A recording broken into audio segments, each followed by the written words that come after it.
Abran conmigo las escrituras en el capítulo 2 de Jonás. Jonás, un libro de 4 capítulos. En el primer capítulo tuvimos 2 sermones y vimos a el profeta tratando de huir de la presencia del Señor, y terminamos el capítulo 1 con el profeta siendo alcanzado por aquel Dios del que quiere huir. Amén.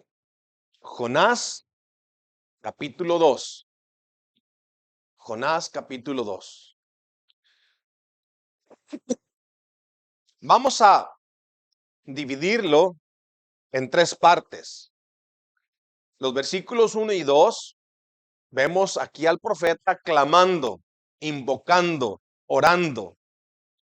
En la segunda parte vemos al profeta confesando, es decir, ahora el Señor lo ha alcanzado y lo está restaurando, y el profeta confiesa su pecado y confiesa su necesidad, del 3 al 5. Y luego del 6 al 10 vemos al profeta confiando. Entonces, confesando, clamando, quiero decir, confesando y confiando. 3 palabras que usted puede grabarse en su mente. Clamando a Dios, confesando nuestro pecado y confiando en el Señor. Vemos así entonces el capítulo 1 del libro de Jonás. Veamos el clamor del profeta en el versículo 1 y 2. Entonces oró Jonás al Señor su Dios desde el vientre del pez y dijo: invoqué en mi angustia al Señor y él me oyó. Desde el seno del Seol clamé y mi voz oíste. Veamos entonces ahora confesando. Me echaste a lo profundo en medio de los mares. Es decir, el profeta está reconociendo que es el Señor el que está causando todo esto. Tú me echaste a lo profundo en medio de los mares y me rodeó la corriente. Todas tus ondas y tus olas pasaron sobre mí. Entonces dije: desechado soy delante de tus ojos, mas aún veré tu santo, mas aún veré tu santo templo.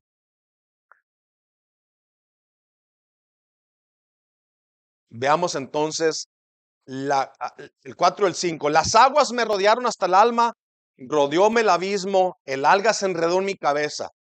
Y la última parte, la confianza del profeta.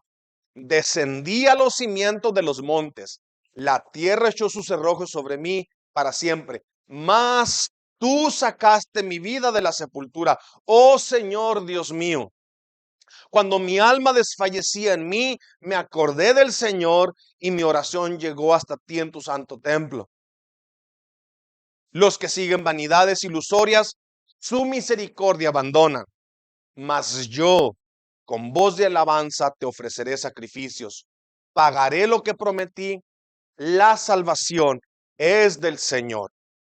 Y mandó Señor al pez y vomitó a Jonás en la tierra. Vamos a orar. Oremos y pidámosle sabiduría al Señor para escuchar su palabra. Oh Padre eterno, estamos aquí, Padre, abriendo tu palabra. Padre, soy incapaz, soy indigno, Señor, de llamar a tu pueblo a la adoración. Pero por favor, ten compasión de mí, Señor, y a pesar de mí, usa tu palabra. Que tu pueblo, que la gente, que las personas que están aquí esta mañana, Señor, escuchen tu voz, seamos exhortados, guiados, instruidos por ella. Que tu Espíritu Santo, Padre, la lleve de los oídos al corazón. Y luego después entonces se conviertan en un estilo de vida, una vida que te agrada.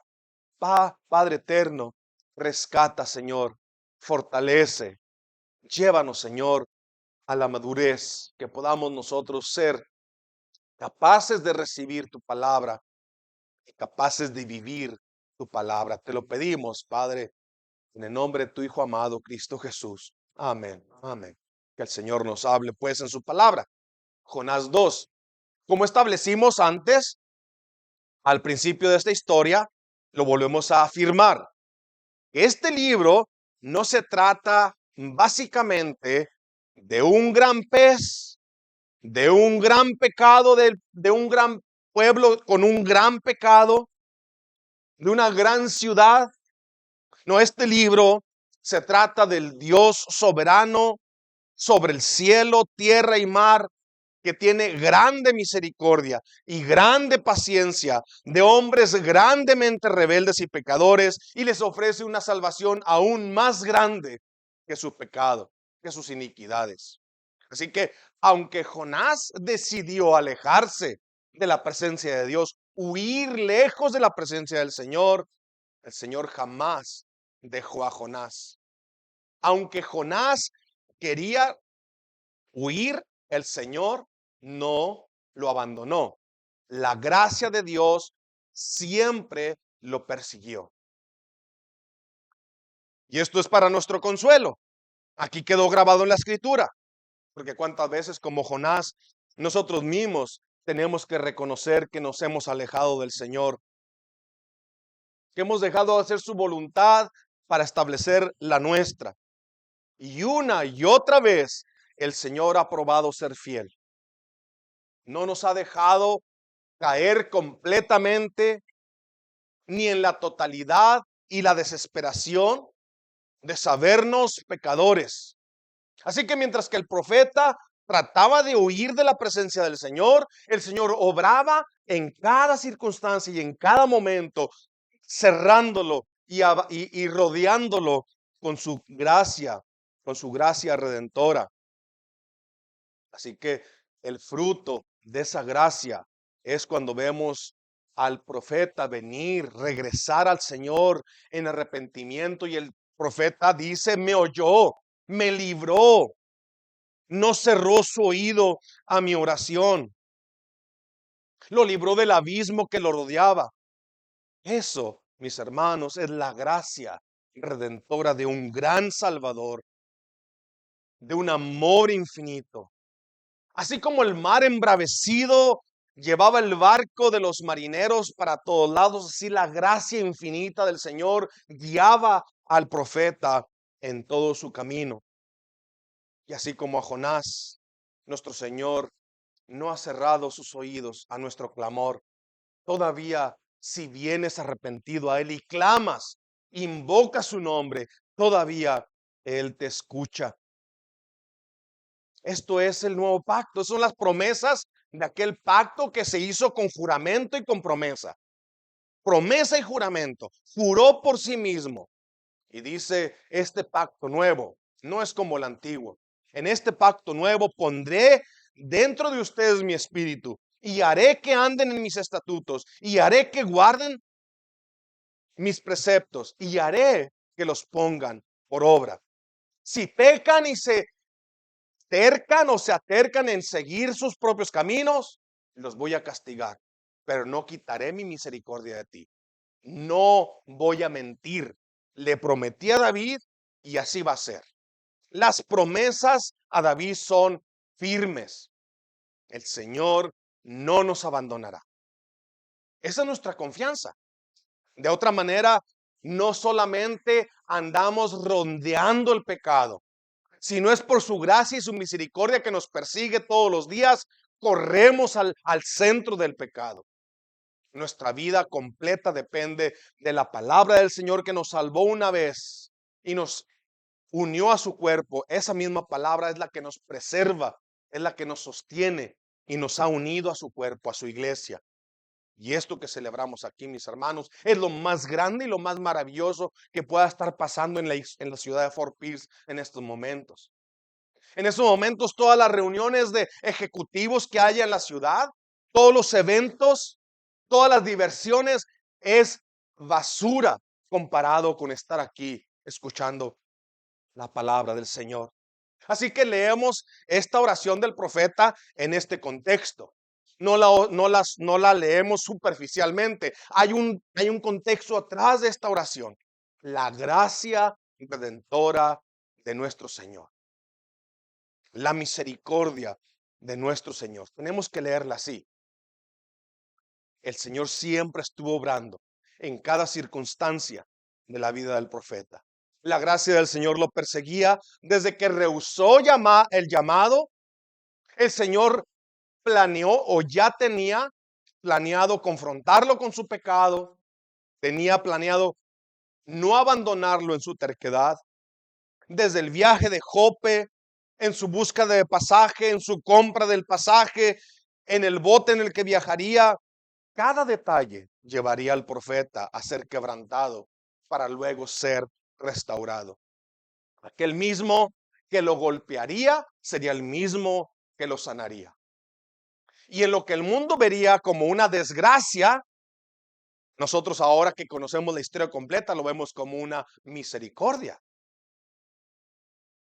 Todo el sufrimiento que hayas pasado para poder llegar a este momento aquí y escuchar una vez más de la gracia y la misericordia del Señor.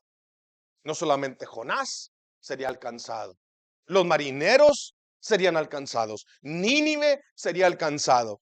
Y ellos, como todos los hombres, conocían la ley de Dios escrita en sus corazones, tenían miedo matar a Jonás. Y clamaron a Dios y ruegan a Dios que no les tome en cuenta este pecado de echar a Jonás al mar. Pero toman a Jonás, lo lanzan al mar y el mar se calmó. Jonás 1, 16 y 17. Y aquellos hombres temieron en gran manera al Señor, ofrecieron un sacrificio al Señor y le hicieron votos.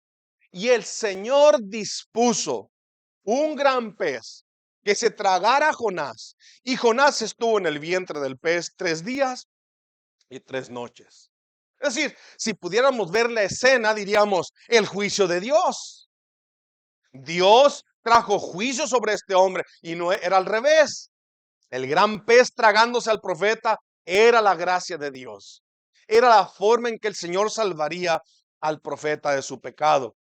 Así que encontramos a Jonás dentro del vientre de un gran pez como consecuencia de su pecado, pero más que esto, por la misericordia de Dios. Vemos entonces en nuestra porción de las Escrituras la historia del profeta rebelde volviendo en sí, recuperando sus sentidos y regresando al Señor. Y en la oración podemos ver este progreso. El Señor lo ha traído. Ahora el profeta comienza otra vez desde el principio a clamar al Señor. Y luego vemos confesando su pecado. Y luego vemos confiando en las promesas eternas de misericordia. Vemos al profeta yendo de invoqué al Señor en mi angustia, yendo a tú sacaste mi vida de la sepultura y terminando la salvación es del Señor. Sigamos la secuencia de la oración entonces y veamos la transformación del corazón del profeta, siempre con esta frase en la mente: el final es la salvación, es del Señor. La salvación le pertenece al Señor, es de su propiedad. Él es el único que me puede dar la salvación que yo necesito. Él la tiene, es del Señor, la salvación es de Dios. Veamos pues entonces el clamor del profeta. Veamos la confesión del profeta y veamos la confianza del profeta. En el versículo 1 comienza así entonces. Y esta palabra nos da o nos llama a lo que pasó antes. Es decir, cada evento culmina en esta frase. Entonces, es decir, lo ha llevado presionando y presionando y presionando, lo ha dejado, pero el Señor lo ha perseguido y lo rodeó y lo persiguió. Y entonces dice la Biblia, entonces oró Jonás al Señor. Una de las cosas que perdemos nosotros como creyentes, usted lo sabe por experiencia personal, cuando nos alejamos de Dios, lo primero que ocurre es que nuestra vida de oración, ya sea privada y pública, se enfría. Ya no hablamos y no tenemos comunión. Es algo aburrido.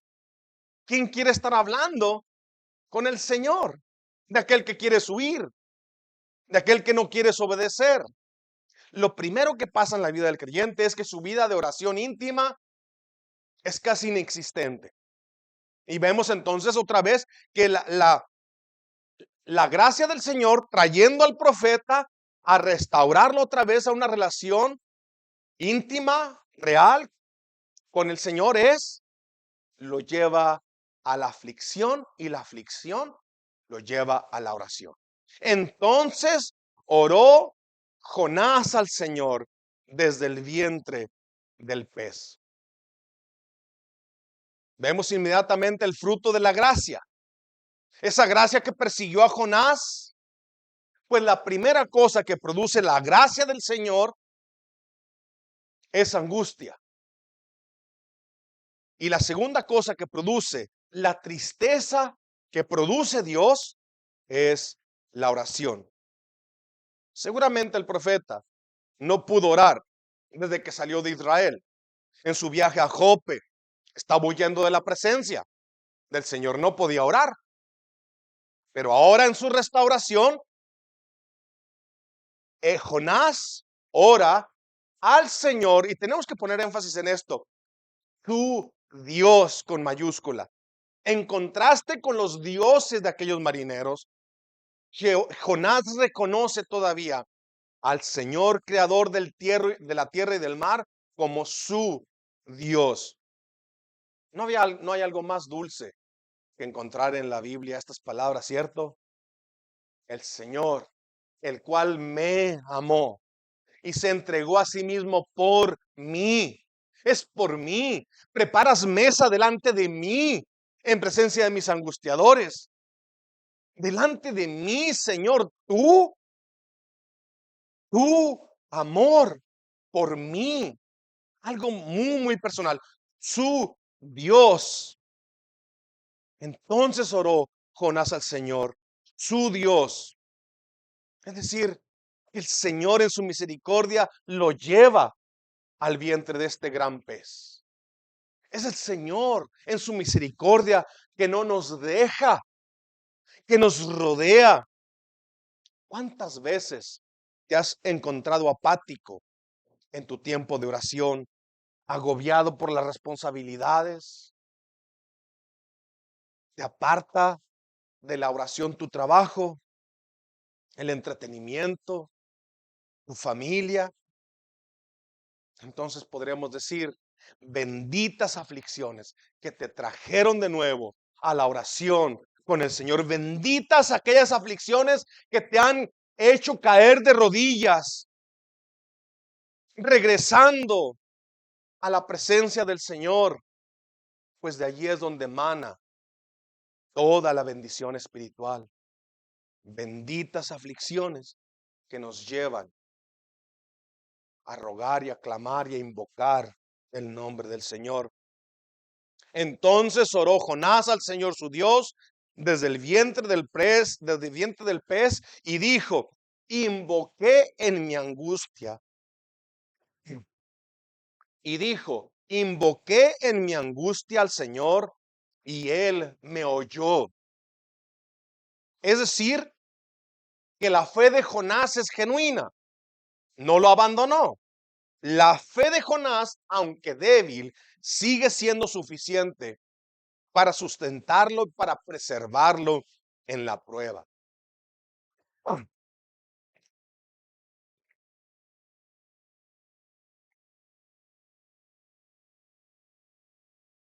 Invoqué al Señor en mi angustia y él me oyó. En mi angustia, dice el profeta. Realmente lo que nosotros sabemos es que estaba allí por su pecado.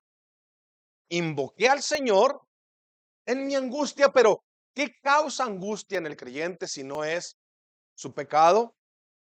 Debemos notar entonces que el profeta reconoce ahora que Dios lo ha preservado. Es decir, cuando lo echan al mar y luego se encuentra en el vientre del pez, el profeta sabe que Dios lo ha hecho y que Dios le ha preservado la vida. Se ha encontrado a salvo en el mar. en medio del mar embravecido, dentro del vientre del pez. Aún así, él describe su oración como una invocación en medio de su angustia. Y dice, él me oyó, no fue desechado, el Señor escuchó su plegaria, porque se encuentra que no va a ser muerto o ahogado por las olas del mar, sino que desde allí clama. Y dice, desde el seno del Seol, es decir, de la misma muerte, allí viendo la muerte cara a cara, él clama y dice, oíste mi voz. Literalmente, jamás nadie va a poder orar así o estar en una situación semejante. Pero podemos decir que muchas veces nuestra aflicción es tan grande que pareciera que estamos tocando fondo. ¿Cuántas veces nuestra situación es tan terrible, tan angustiosa, que pensamos que ya no hay más remedio para nosotros y pensamos que la angustia nos llevará a la misma muerte o que moriremos angustiados? Veamos la secuencia de la oración. Veamos al profeta yendo de invocar, de orar y clamar al Señor.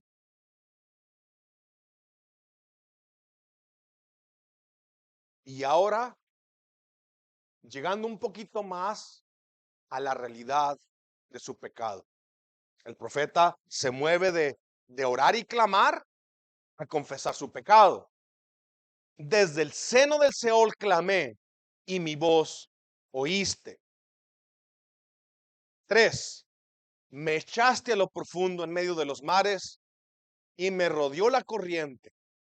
Todas tus ondas y tus olas pasaron sobre mí. Aquí está confesando el Señor, el profeta, que fue el Señor el que lo trajo hasta el barco, y fue el Señor el que envió el pez, y fue el Señor el que envió la tormenta, y fue el Señor el que envió las olas, fue el Señor el que lo trajo hasta esta situación.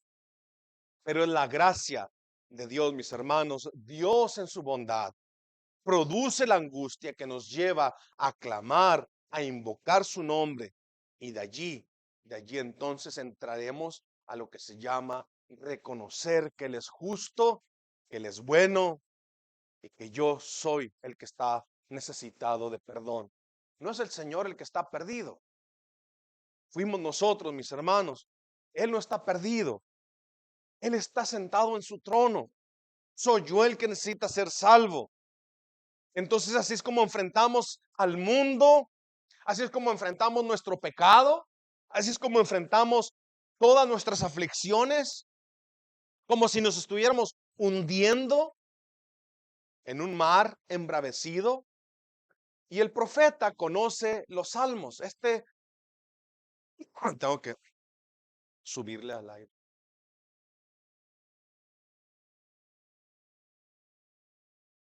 El profeta sabe los salmos, y los salmos están llenos de esta forma de hablar, es decir, de ver el pecado y las aflicciones como las olas que te hunden, como el agua que te ahoga. Vea conmigo el Salmo 69:1. Dice, sálvame, oh Dios, porque las aguas han entrado hasta el alma. Estoy hundido en cieno, estoy hundido en cieno profundo. Yo tengo, mi hermano. Sí, sí, yo.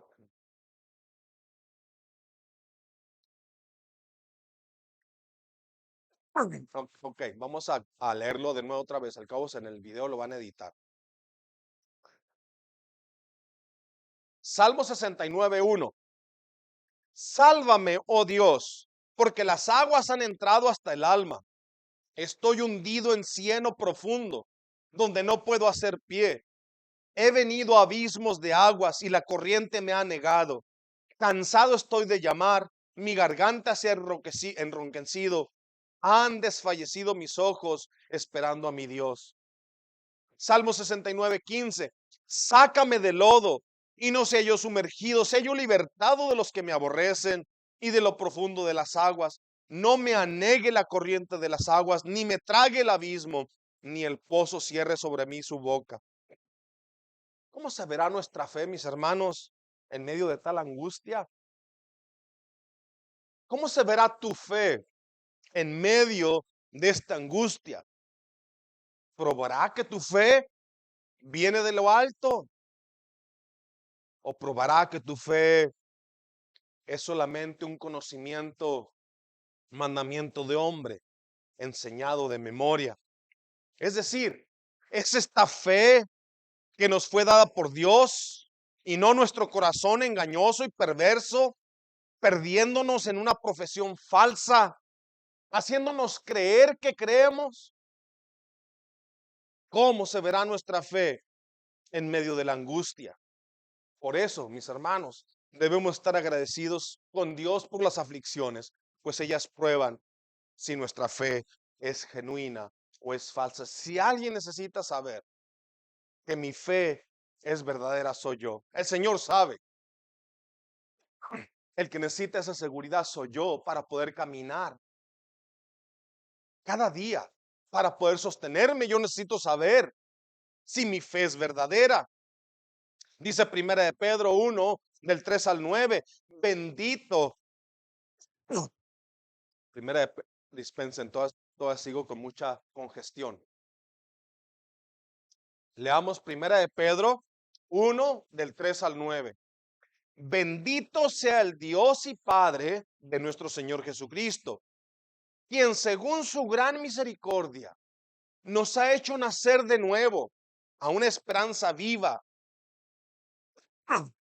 mediante la resurrección de Jesucristo de entre los muertos, para obtener una herencia incorruptible, inmaculada, que no se marchitará, reservada en los cielos para vosotros, que sois protegidos por el poder de Dios mediante la fe, para la salvación que está preparada para ser revelada en el último tiempo, en el cual os regocijáis grandemente, aunque ahora, por un poco de tiempo, si es necesario, seáis afligidos con diversas pruebas.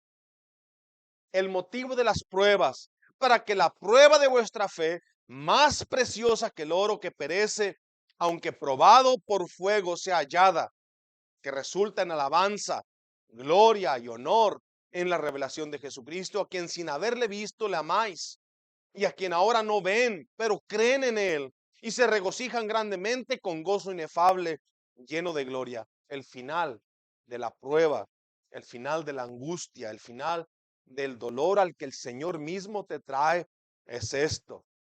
El resultado de tu fe es la salvación de sus almas.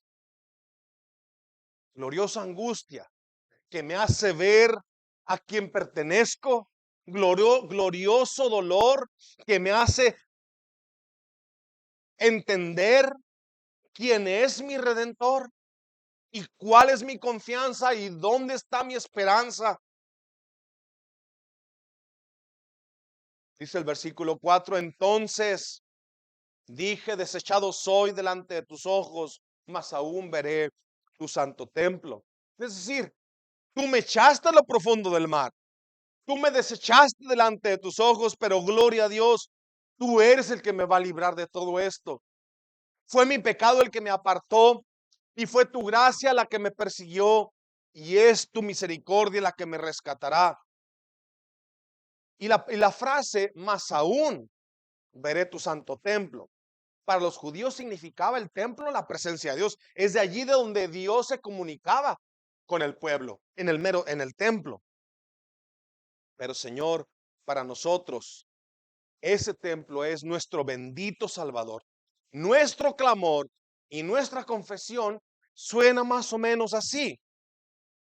Tú has probado mi fe, tú conoces mi pecado, no hay nada que se esconda de tus ojos. Oh Señor, mis pecados son muchos y son grandes. Pero en Jesucristo he de confiar que tu presencia no me dejará. En Jesucristo he de confiar que veré tu rostro y en Jesucristo he de confiar que no te alejarás de mí. Aunque yo en mi pecado me alejé de ti, tú, Señor, me has perseguido con tu gracia.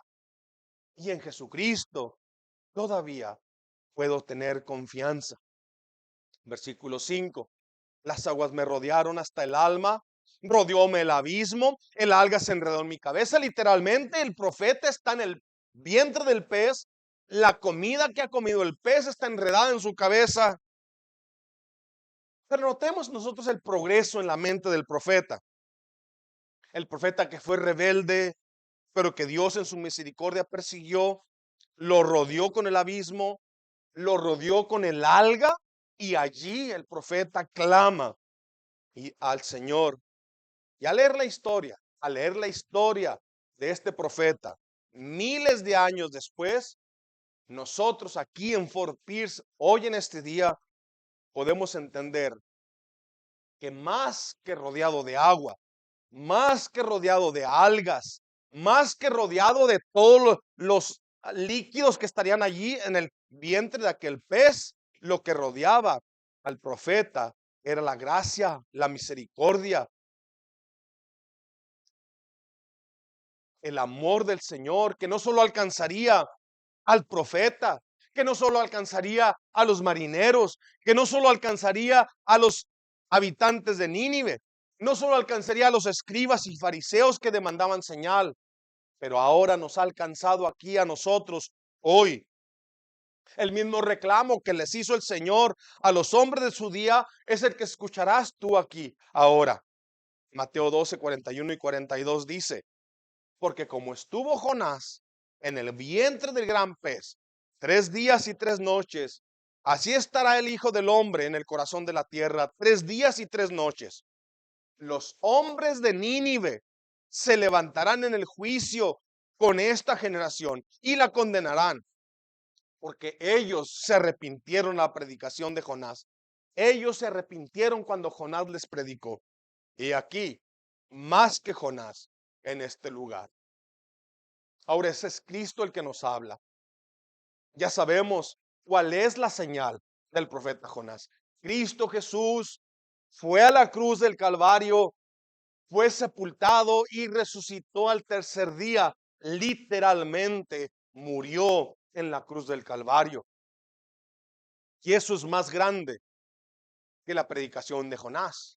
Es decir, quizás, no puedo asegurar, pero quizás en Nínive se corrió la fama del profeta. Ese hombre es el que vomitó el pez. Ese es el hombre que duró 3 días en el vientre de un pez. Es el hombre al que el Señor persiguió, el que estaba huyendo. Y eso causó quizás conmoción en el pueblo, no sé yo, quizás. Y ahora más que eso has escuchado, Cristo Jesús murió en la cruz, fue sepultado y resucitó al tercer día. En Él hay perdón de pecados. Veamos entonces ahora de del clamor de una oración, de invocación, de oración, a la confesión. Eres tú, Señor, el que lo ha hecho. Ahora veamos la confianza del profeta. El Señor llevó entonces al profeta a orar, a invocar, a clamar. De ahí lo llevó a confesar y por último lo llevó a confiar. El versículo 6.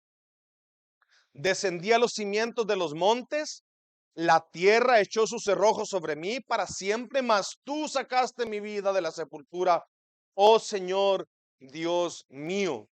Fue su pecado el que lo llevó a estar en esa situación y fue la gracia del Señor la que lo rescató. Y leímos en el Salmo 103, el Evangelio, que describe estos sentimientos al enfrentar la realidad de cuántos problemas y cuántos dolores, cuántas desgracias nos han pasado en nuestra vida y cuántas desgracias, esas mismas desgracias, las hemos causado por nuestra propia terquedad, y cómo el Señor con mucha paciencia nos ha librado de cada una de ellas para que en este momento escucharas otra vez la oferta del Evangelio. Salmo 103 del 1 al 5. Bendice alma mía al Señor y bendiga todo mi ser su santo nombre. Bendice alma mía al Señor, no olvides ninguno de sus beneficios. Él es el que perdona tus iniquidades, todas tus iniquidades, el que sana todas tus enfermedades, el que rescata de la fosa tu vida, el que te corona de bondad y compasión, el que colma de bienes tus años para que te rejuvenezcas, así como el águila. Espiritualmente y por naturaleza, mis hermanos, muertos en delitos y pecados. Espiritualmente y por naturaleza, hijos de ira. Espiritualmente y por gracia, vivificados para andar en vida nueva. Espiritualmente y por misericordia, traídos a la comunión con el Hijo para andar en vida nueva. El progreso del profeta, entonces, describiendo su rescate, lo está llevando a un clamor de desesperación, de un clamor de desesperación a una confianza de la presencia del Señor. Otra vez, se acuerda de la promesa de Dios de habitar en medio de su pueblo. El versículo 7. Cuando mi alma desfallecía en mí, me acordé del Señor y mi oración llegó a ti, hacia ti, hasta ti en tu santo templo. Otra vez cuando Salomón construyó aquel templo hermosísimo, lleno de oro, decía Salomón, ¿cómo será posible? En 2 Crónicas 6, del 18 al 21, ¿cómo será eso? ¿Es verdad que Dios habitará con el hombre en la tierra? ¿Será posible? He aquí que los cielos de los cielos de los cielos no te pueden contener, cuanto menos esta casa que he edificado. Mas tú mirarás a la oración de tu siervo y a su ruego, oh Señor Dios mío, para oír el clamor y la oración con que tu siervo ora delante de ti. Que tus ojos estén abiertos sobre esta casa de día y de noche, sobre el lugar el cual dijiste, mi nombre está allí. Que oigas la oración con que tu siervo ora en este lugar. Asimismo, que oigas el ruego de tu siervo y de tu pueblo Israel cuando en este lugar hicieren oración. Que tú oirás desde los cielos, desde el lugar de tu morada, que oigas y perdones. Mis hermanos, para ellos era el templo. Otra vez, por segunda vez, el profeta menciona el templo, allí donde está la presencia de Dios. Pero escuche que dice Cristo, vengan a mí y vivan. Y dice, y todo lo que le pidan al Padre en mi nombre lo haré, para que el Padre sea glorificado en el Hijo. Si algo piden en mi nombre, yo lo haré. Y dices 1 Timoteo 2:5, porque hay un solo Dios y un solo mediador entre Dios y los hombres, Jesucristo, hombre.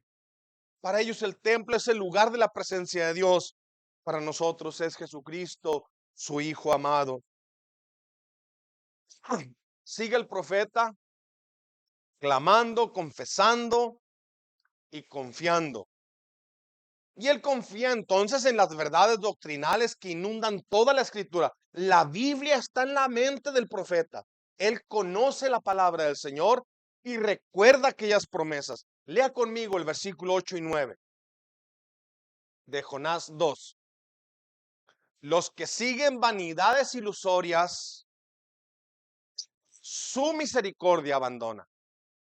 Los que siguen fábulas y cuentos, los que siguen religión de hombres, abandonan su misericordia. Los que siguen cualquier otro camino, abandonan su misericordia. Mas yo, dice el profeta, mas yo, con voz de alabanza te ofreceré sacrificios. Pagaré lo que prometí. Y termina, la salvación es del Señor. ¿A quién iremos? ¿A quién iremos? Él es el único que tiene palabras de vida eterna. Y esta forma de escritura o esta forma de expresión está llena la escritura. Con mucha frecuencia en los salmos encontramos este contraste. Los que siguen vanidades ilusorias, su misericordia abandonan. Mas yo iré al Señor, porque en Él y únicamente en Él está la salvación. Escucha el Salmo 31:6. Aborrezco los que confían en ídolos vanos, mas yo confío en el Señor. ¿Ves el contraste? Salmo 27. Algunos confían en carros y otros en caballos y otros en contratos y otros en riquezas y otros en casas, y otros en salud y prosperidad. Mas nosotros, en el nombre del Señor nuestro Dios, confiaremos en la enfermedad y en la salud, en la pobreza, en la riqueza, en la adversidad y en la comodidad. Sigue siendo el Señor nuestro Dios. Y el versículo más famoso, el que usted se sabe de memoria. ¿Se acuerdan que dijo Josué, verdad? Dijo Josué, y si no os parece, si a ustedes no les gusta servir al Señor, si ustedes han decidido no servir al Señor, está bien, escojan a quién van a servir.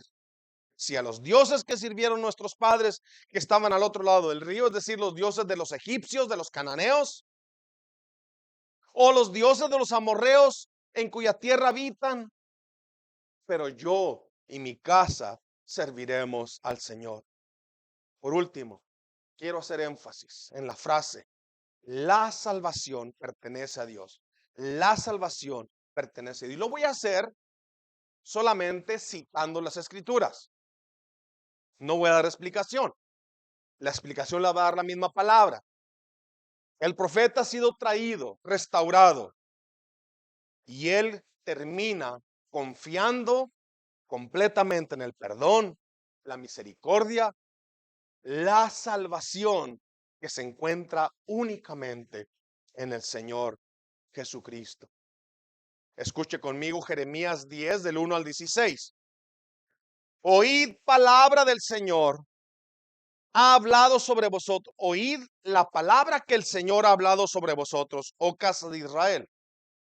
Así dijo el Señor: no aprendan el camino de las naciones, ni de las señales del cielo tengan temor, aunque las naciones las teman, porque las costumbres de los pueblos son vanidad.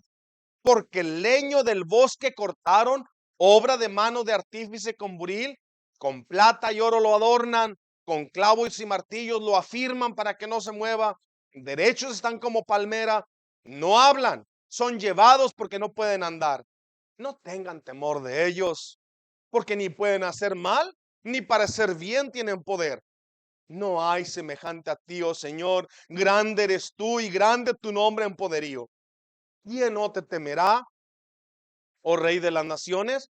Porque a ti es debido el temor, porque entre todos los sabios de las naciones y en todos sus reinos no hay semejante a ti. Todos se infatuarán, todos se entontecerán, se volverán estúpidos. No podrán reaccionar, no pueden razonar. Enseñanza de vanidades es el leño. Traerán plata batida de Tarsis y oro de Ufaz, obra del artífice y de manos del fundidor. Lo vestirán de azul y de púrpura, obra de peritos es todo. Mas el Señor es el Dios verdadero. Él es el Dios vivo y Rey eterno. A su ira tiembla la tierra y las naciones no pueden sufrir su indignación. Les dirás así: los dioses que no hicieron los cielos ni la tierra, desaparezcan de la tierra y de debajo de los cielos. El que hizo la tierra con su poder, el que puso en orden el mundo con su saber y extendió los cielos con su sabiduría. A su voz se produce muchedumbre de aguas en el cielo y hace subir las nubes de lo postrero de la tierra. Hace los relámpagos con lluvia y saca el viento de sus depósitos. Todo hombre se embrutece, le falta ciencia, se avergüenza de su ídolo, todo fundidor, porque mentirosa es su obra de fundición y no hay espíritu en ella. Vanidad son, obra vana, al tiempo de su castigo perecerán. No es así la porción de Jacob, porque él es el hacedor de todo. Israel es la vara de su heredad. El Señor de los ejércitos es su nombre. Gloria al Señor. Isaías 43:11. Yo el Señor, y fuera de mí no hay quien salve. Y Juan 10:27-28, como un reclamo: mis ovejas oyen mi voz, y yo las conozco y me siguen, y yo les doy vida eterna, y no perecerán jamás, ni nadie las arrebatará de mi mano. Y el apóstol Juan, en su visión en Apocalipsis, vio esto, dice: después de esto miró, en el capítulo 7, Y aquí una gran multitud, la cual nadie podía contar, de todas naciones, tribus, pueblos y lenguas que estaban delante del trono y de la presencia del Cordero, vestidos de ropas blancas y con palmas en las manos, y clamaban a gran voz diciendo: la salvación pertenece a nuestro Dios que está sentado en el trono y al Cordero. La salvación pertenece a nuestro Dios. Escúchame, ¿estás huyendo de la presencia de Dios? ¿Qué te estorba para venir a buscarlo? ¿Qué te estorba para clamar, para invocar su nombre? ¿Sabes que el pecado te rodea como un mar embravecido que te amenaza con tragarte?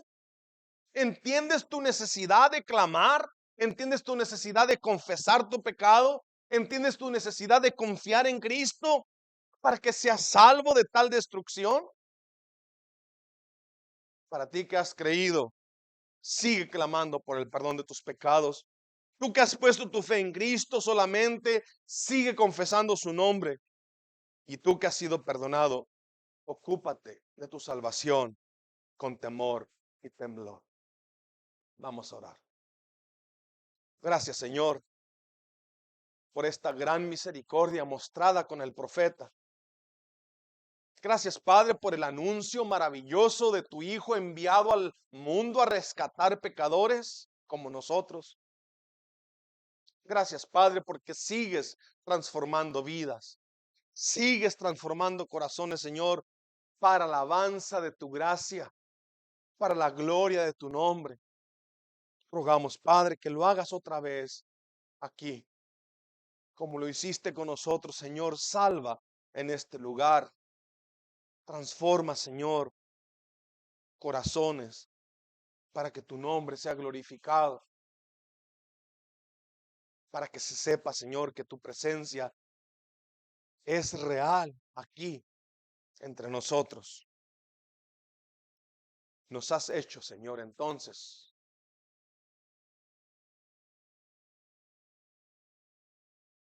nuevas criaturas. Rogamos, Padre, que sigas entonces haciendo este milagro, transformando y cambiando vidas para tu gloria. Te lo rogamos, Padre, en el nombre de tu Hijo amado, Cristo Jesús. Amén.